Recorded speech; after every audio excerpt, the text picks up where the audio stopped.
الحمد للہ رب العالمین والصلاة والسلام علی سید المرسلین۔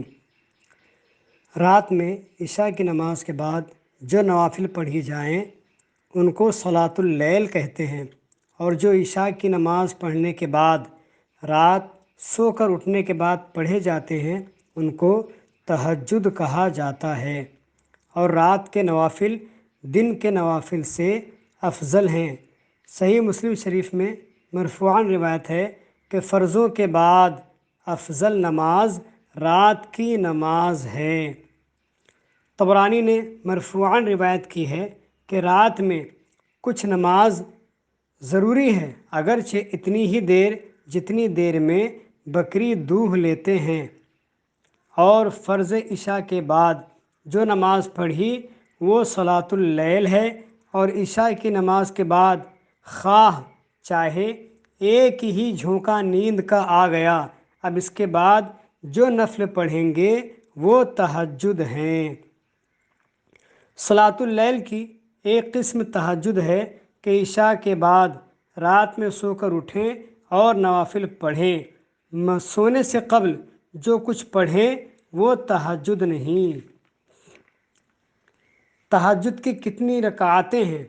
کم از کم تہجد کی 2 رکعتیں ہیں، اور سرکار مدینہ صلی اللہ تعالی علیہ وآلہ وسلم سے 8 رکعتوں تک ثابت ہیں۔ تہجد میں کون کون سی صورتیں پڑھنی چاہیے؟ اعلیٰ حضرت امام احمد رضا خان علیہ رحمت و رضوان فرماتے ہیں، تہجد میں ہو سکے تو جتنا قرآن یاد ہے وہ تمام پڑھ لیں، ورنہ یہ بھی ہو سکتا ہے کہ ہر رکعت میں سورہ فاتحہ کے بعد 3 مرتبہ سورہ اخلاص یعنی قل اللہ احد والی سورہ پوری پڑھ لیں، کہ اس طرح ہر رکعت میں قرآن ختم کرنے کا ثواب ملے گا۔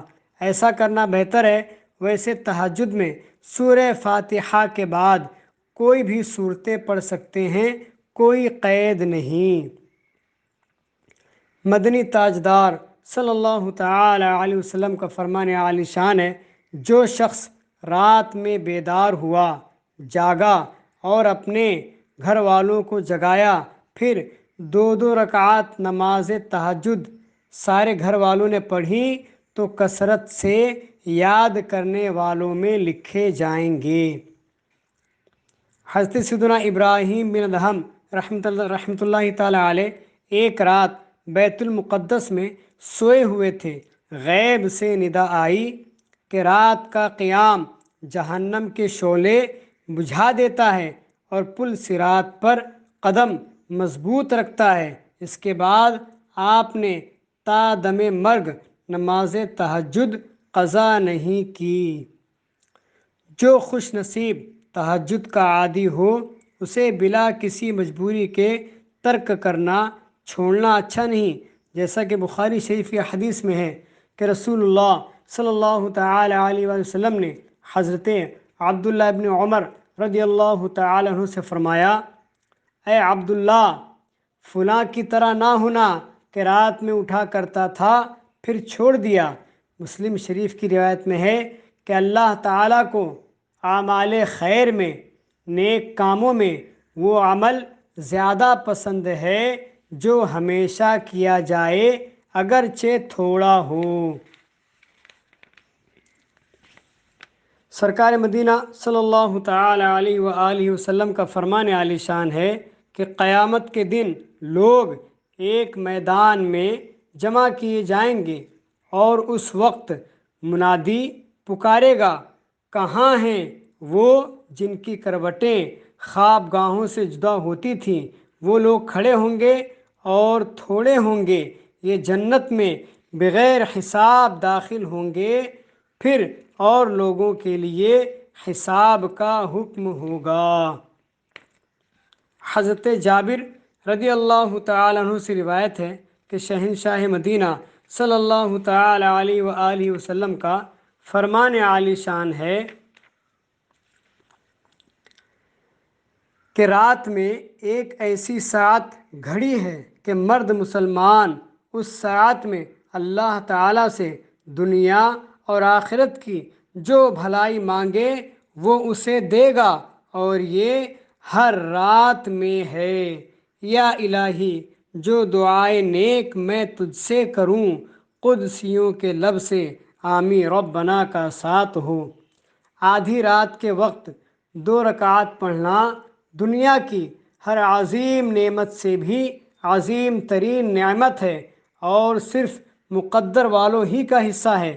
سرکار مدینہ صلی اللہ تعالی علیہ وسلم کا ارشاد گرامی ہے کہ آدھی رات میں بندے کا 2 رکعتیں نماز پڑھنا دنیا اور اس کی تمام چیزوں سے بہتر ہے۔ اگر میری امت پر دشوار نہ ہوتا تو میں یہ 2 رکعتیں ان پر فرض کر دیتا۔ رات کی عبادت ہمیشہ نیک لوگوں کا معمول رہی ہے اور یہ اللہ تعالیٰ کے قرب کا ذریعہ بھی ہے اور گناہوں کا کفارہ بھی، نیز اس سے جسمانی بیماریاں بھی دور ہوتی ہیں۔ مدنی تاجدار صلی اللہ تعالی علیہ وآلہ وسلم کا فرمان عالی شان ہے، تمہارے لیے لازم ہے کہ رات کو عبادت کیا کرو، کیونکہ یہ گزشتہ یعنی پچھلے نیک لوگوں کا طریقہ ہے۔ بے شک رات کا قیام اللہ تعالیٰ کے قرب کا سبب، گناہوں کا کفارہ اور گناہوں سے روکنے والا ہے۔ اور حضرت سلمان فارسی رضی اللہ تعالیٰ عنہ کی روایت میں یہ بھی ہے کہ بدن سے بیماری دفع کرنے والا ہے۔ ایک حدیث پاک ہے جس کا مفہوم یہ ہے کہ نیکی کی بات کرنے والے، بھوکوں کو کھانا کھلانے والے، اور جب سب لوگ سو رہے ہوں اس وقت اٹھ کر اللہ کی عبادت کرنے والے کو جنت کا عظیم الشان محل عطا کیا جائے گا۔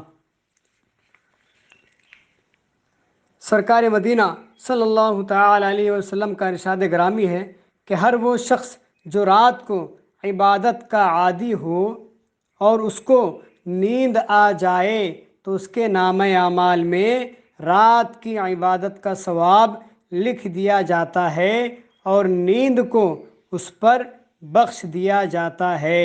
یعنی جو تہجد پڑھنے کا عادی ہو، ہمیشہ تہجد پڑھتا ہو، کبھی اگر اسے بھولے سے نیند آ گئی، جب بھی اللہ تبارک و تعالی اسے تہجد کا ثواب عطا فرمائے گا۔